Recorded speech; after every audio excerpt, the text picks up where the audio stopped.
Hello बच्चों, let's read this question. A gas thermometer measures the temperature from the variation of pressure of a sample of gas.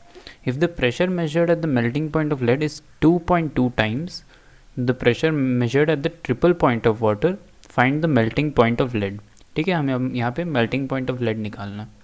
तो हमें ideal gas का equation पता है. We know P1 V1 by T1 is equal to P2 V2 by T2, है ना. ये तो ideal gas का इक्वेशन हो गया.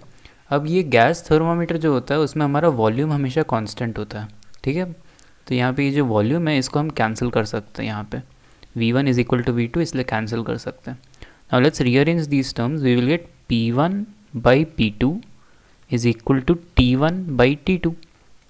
अब हम ट्रिपल पॉइंट ऑफ वाटर निकालते हैं. What is the triple point of water? अब हमें पता है triple point of water is nothing but 0 degree Celsius. तो 0 डिग्री सेल्सियस को केल्विन में कन्वर्ट करने पे कितना आता है? 273.15 डिग्री सेल्सियस, सॉरी केल्विन. ठीक है बच्चों, 273.15 केल्विन आता है हमारा. तो अब इसको हम यहाँ पे इस इक्वेशन में सब्स्टिट्यूट कर लेते हैं. Now we can see melting point of lead पे T1 ले लेते हैं. तो T1 will be equal to x and T2 is equal to 273.15, है ना बच्चों. अब यहाँ पे हम P1 को देखते हैं. They have given P1 to be 2.2 times P2. तो यहाँ पे हम उसको ही लिख लेते हैं 2.2 times P2 divided by P2. ये हमारा P2 और P2 कैंसिल हो जाएगा और हम इसको रीअरेंज करते हैं टर्म्स को.